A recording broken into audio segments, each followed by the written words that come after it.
గోడలలోనున్న బీటల దగ్గర నిలవబడుట. యెహెజ్కేలు 13:5. యెహోవా దినమున ఇశ్రాయేలీయులు యుద్ధమందు స్థిరముగా నిలిచినట్లు మీరు గోడలలోనున్న బీటల దగ్గర నిలవరు, ప్రాకారమును దిట్టపరచరు. బీటల దగ్గర నిలవరు, ప్రాకారమును దిట్టపరచరు. బీటల దగ్గర నిలవడానికి మనము పిలువబడ్డాము. ఒక క్రైస్తవుడు కష్ట సమయంలో బీటల మధ్యన నిలబడతాడు.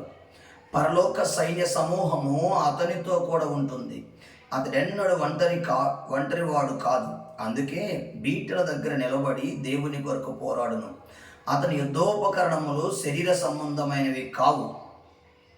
మా యుద్ధోపకరములు శరీర సంబంధమైనవి కావు కానీ దేవుని ఎదుట దుర్గములను పడద్రోయ జాలినంత బలము కలవై ఉన్నవి. 2 కొరింథీ 10:4. నిజమైన మార్పు నొందిన క్రైస్తవుడు ప్రతి ఊహను చెరపట్టి సిలువ పాదముల దగ్గరికి తీసుకొని వచ్చును. విశ్వాసముతో కూడిన ప్రతిదీ నిత్యమైనది. దేవుని ఆత్మ యొక్క ప్రతి ఆలోచన నిత్యమైనది. మా యుద్ధోపకరణములు శరీర సంబంధమైనవి కావు. ప్రతీకారం అనేది యుద్ధోపకరణములను మనము ఉపయోగించము. హానికరమైన ఉపకరణము మనము వాడమండి. ప్రియులారా, మీకు మీరే పగ తీర్చుకొనక దేవుని ఉగ్రతకు చోటియుడి.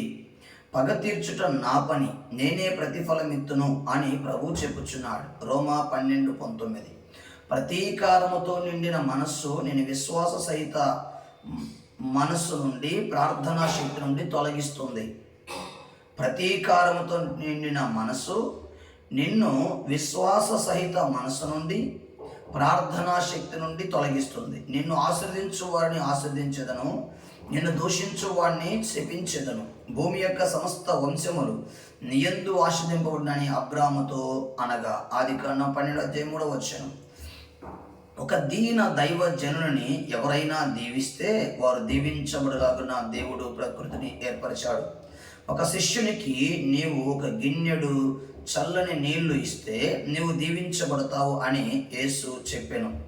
పాపం వలన ప్రకృతి మూలుగుచున్నది. సృష్టి యావత్తు ఇది వరకు ఏకగ్రీవముగా మూలుగుచు ప్రసవ వేదన పడుచున్నదని ఎరుగుదము. రోమిలకు రాసిన పత్రిక 8:22. ప్రకృతిలోనున్న మంచి కార్యములను పాడు చేయులాగున ఒక పాపి తరంగములను పంపిస్తూ ఉంటాడు.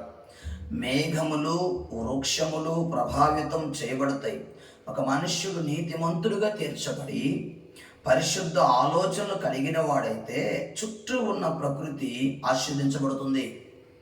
ఒక కుటుంబంలో దేవుని భయం ఉంటే అక్కడ సంతోషం ఉంటుంది. వారు ధనికులు కాకపోవచ్చు, కానీ తృప్తి గల వారుగా ఉంటారండి.